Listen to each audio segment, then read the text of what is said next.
J'aimerais qu'on évoque aussi le cas de Claude Guéant. Je le disais tout à l'heure dans les titres, l'ancien directeur de cabinet de Nicolas Sarkozy a été incarcéré à la prison de la Santé, dans le quartier dit des personnes vulnérables. Il est donc seul en cellule et seul en promenade, et cela pour sa protection. Il a été condamné dans l'affaire des primes de cabinet entre 2002 et 2004. Il lui restait une somme de plus de 100 000 euros à rembourser, ce qu'il n'a pas pu faire. C'est pour ça qu'il a été incarcéré. Son avocat, on va l'écouter, estime que son état de santé n'est pas compatible avec la prison. Là, aujourd'hui, il espérait quand même qu'on tienne compte de sa situation financière, c'est-à-dire qu'il ne peut pas payer plus. Et on n'a pas tenu compte de cette situation, ce qui veut dire qu'évidemment, ça l'affecte parce qu'il va en prison, non pas parce qu'il ne peut pas payer, mais parce qu'il ne peut pas payer plus. Le mettre en prison à la veille des fêtes de fin d'année qu'il allait passer avec ses petits-enfants, ses enfants, dans une situation médicale qui est très grave pour lui, puisque ses médecins considèrent que son état de santé est tout à fait incompatible avec une détention. Évidemment, c'est une situation d'abattement et de très grande difficulté que Claude Guéant affronte aujourd'hui.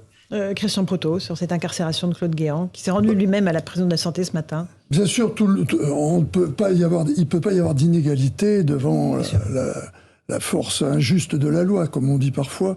Mais bon, un jugement est un jugement. Il a été condamné. Je trouve un peu mesquin le rapport qui permet d'expliquer que parce qu'il n'a pas remboursé et qu'on a évalué que peut-être il pouvait le faire, parce que c'est ce que j'ai pu comprendre en suivant le dossier, eh bien, on va lui faire payer de ne pas avoir remboursé assez vite. Voilà. Alors, ça me paraît assez rapide. Et effectivement, moi, le tribunal a sûrement des éléments que je n'ai pas, mais les sommes qu'il remboursait étaient déjà importantes. Pouvait-il rembourser plus ? Le tribunal en a jugé autrement et a considéré du fait qu'il ne pouvait pas rembourser, eh bien, il serait incarcéré. Et ça, c'est ça qui me gêne. Ce rapport entre la peine et le fait de la payer.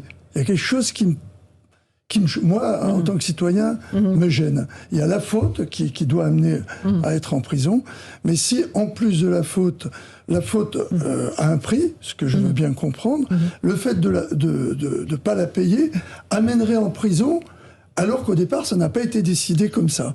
Ça me paraît surprenant. Grégory Joron. Mais je parle alors, je passerai la parole ensuite à l'avocat. Moi, c'est pas. Je vais encore dire que j'attaque la justice, c'est pas du tout le cas, mais je trouve qu'on a un problème de lisibilité encore. C'est pour rejoindre ce que vous venez de dire, parce que clairement, en effet, il y a une peine qui a été prononcée.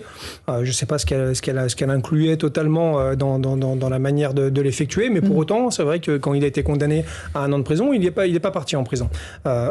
C'est ce qui gêne de toute façon dans la politique pénale aujourd'hui. C'est clairement qu'en fait, on est peut-être le seul pays qui n'applique jamais les peines qu'il prononce. Et là, on est encore à peu près là-dedans. C'est-à-dire que je pense que ce qu'a fait M. Guéant est quand même assez grave. On est dans les primes de cabinet. Il versait, je crois, 5 000 euros par mois qui étaient pris sur les frais d'enquête judiciaire. Donc c'est un peu compliqué quand même, évidemment. Et c'est pour ça qu'il a été condamné, dont acte. Maintenant, en effet, je trouve que dans le déroulé de la peine, c'est pas très lisible. Il n'arrive pas à payer. Il payait. Pas assez vraisemblablement. Alors évidemment, beaucoup vont se faire plaisir en disant que finalement tout le monde doit y passer, ça on peut l'entendre. Je rappelle juste qu'il y en a beaucoup qui doivent y passer en prison et qui n'y vont pas quand même. Et qui n'y passent pas. Et en fait, c'est ça que je trouve pas très lisible. De vrais délinquants. On a des vrais délinquants, vous en parlez assez ici régulièrement, malheureusement, qui sont interpellés pour des faits de violence assez graves et qui malheureusement ne connaissent pas la prison parce que derrière on a ou des aménagements ou des circulaires ou la loi Belloubet qui vient adoucir tout ça. Et c'est ça qui rend à mon avis les choses un peu illisibles aujourd'hui. Maître Goldnadel, votre avis sur ce dossier d'incarcération de Claude Guéant qui disait lors d'une audience le 3 décembre « J'ai fait tout ce que je pouvais et je fais tout ce que je peux pour m'acquitter de ma dette ». Voilà, il n'a pas réussi. Je vais m'essayer à l'objectivité, même si je ne suis pas objectif, parce que c'est quelqu'un avec lequel j'entretiens des relations amicales depuis des années. Très sincèrement, il a été condamné à 1 an ferme. 1 an ferme, c'est pas 10 ans, 1 an ferme. Aménageable, donc. On dit qu'il ne paye pas, mais il payait quand même... Tous les mois. Tous les mois. Il payait quand même chaque mois. 3 000 euros par mois. C'est maintenant... Pour être très précis. C'est pas rien. C'est quand même maintenant ce qu'on peut appeler un vieux monsieur. En tout cas, pas tout jeune. On est tout près des fêtes de Noël.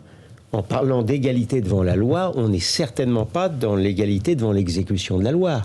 Parce que des types qui sont condamnés à autrement qu'un enferme, qui n'ont pas commencé à régler le moindre fifrelin et que l'on laisse souverainement tranquille, j'aurais passé de 10 jours pour vous en donner une liste exhaustive.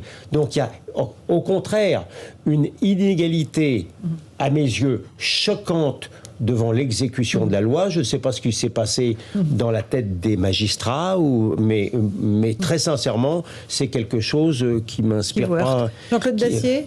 Moi, j'ai lu par hasard ce matin, non pas par hasard, mais dans le Figaro, un excellent article qui parlait des réactions des jeunes magistrats et magistrates face à l'enseignement qu'elles reçoivent à l'école de la magistrature de Bordeaux et qu'elles mesurent les difficultés de faire leur métier confrontées au réel, à la vie de tous les jours, entre ce qu'on leur enseigne et ce qu'elles sont amenées à traiter et à dire. Il y a, semble-t-il, quelques raisons de s'inquiéter.